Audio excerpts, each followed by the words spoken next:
Okay, this video is going to provide you with an overview of how we modify how information appears in the system. We create fields, we apply them to screens, so forth. We're looking at our internal system, and this is how we choose to profile companies in this example.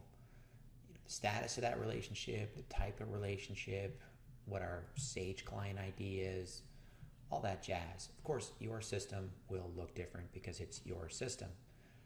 Creating fields and applying them to screens is not that hard once you get the hang of it, but it's very important because then when we go and look for, whether we're looking for companies or opportunities or whatever, we also want to have the screens appear in the right layout, and we want to make sure that the list that displays makes sense for us too. So with our administrative rights, we're going to go administration, and we're going to go to this section called customization, admin customization, and we're looking at primary entities, but remember too, there are secondary entities like address or documents. There's wax of them, and your system might have, unique entities. Let's go to the one called company. So when we bring this up, the first tab we see are the fields related to company.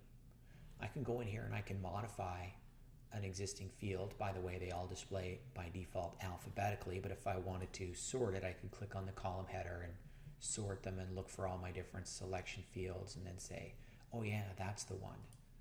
And I click selection and I can, move things around and I can add new options. When I add an option to a selection list, we always put in the translation and then the code. And the code in this case, I'll just say test. And then I press add and it shows up at the bottom, and then I can resort this, right? Just remember, we can always go back and change the translation update, but we can never go back and change the code.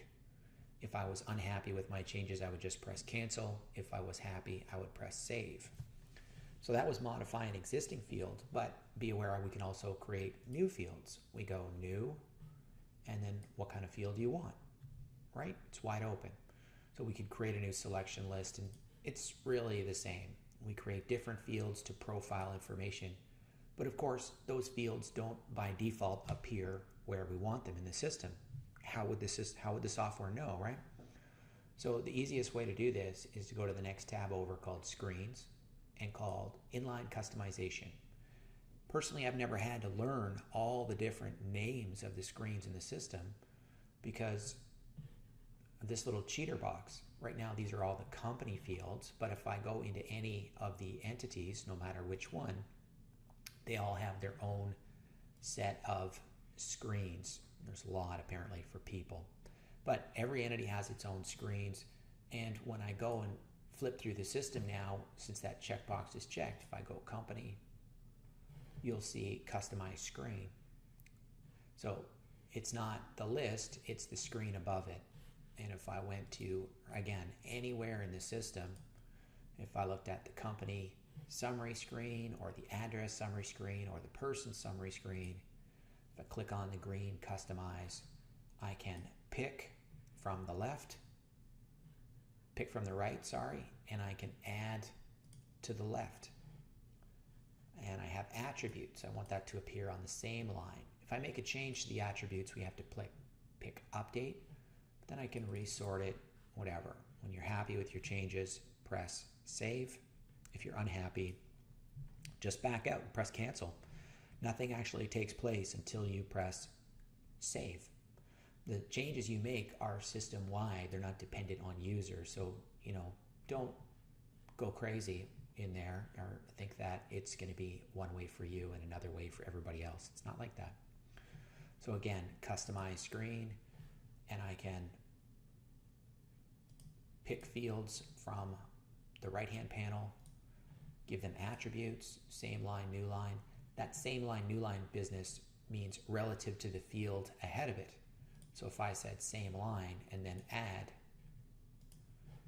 it's already there, but it means it means this SA expiry is on the same line according to the field above it. It's going to appear right after that field. And client ID appears right after website. Website is the start of a new line. Cancel.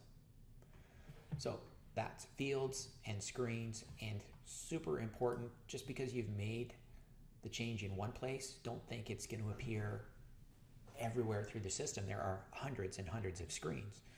So when I look at a person like Jay here, just because I've modified the company screen in one place, remember you're going to have to do it down below as well, because different screens in the system.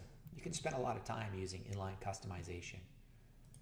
In some systems, you will see a delete button. Don't do it. Delete creates problems that are going to be expensive to fix. Just use save or cancel. If you're ever concerned, just press cancel and back out of whatever you were doing. So the next thing I want to show you is lists. When we look at the communications list, or any time where we've got multiple pieces of data appearing in this, light dark format, that's what we call a list. Whether I'm seeing it underneath a particular company or a person or opportunity, or if I went to my Finder screen, the results appear in what we call a list. And that list can be modified by going to Administration, Customization.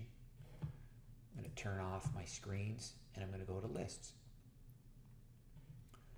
And I can go to the grid is the primary find something. So there'll be a communication find, an opportunity find, that so forth. When I go into it, you'll see, again, I'm picking from the right to apply to the left, and I can change the sort order. We have different attributes. Do I want to allow order by? Do I want it to be a hyperlink? So forth. And this is where, again, in lists, for some reason, you can screw it up. So do not delete. Just press save or cancel. There's also help files if you need them. So when I've made my changes and I go back to find company, really how I filter for a company and the results below should be a good reflection of how I've profiled companies in the first place.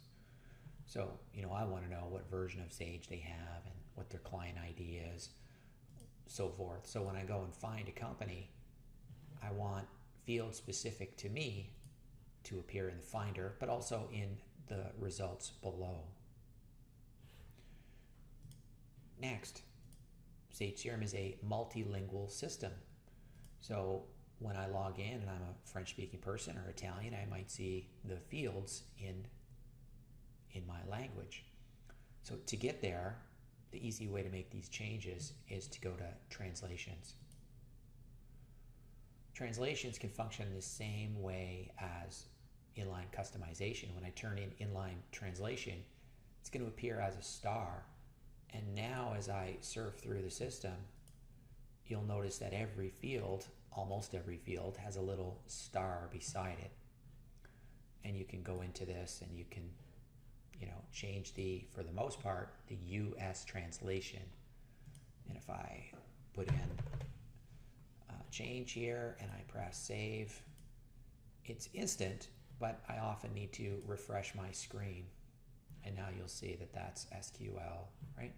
Why? Once again, word of caution, there is a delete here. Don't you do it. Don't delete. It's going to be expensive. Save.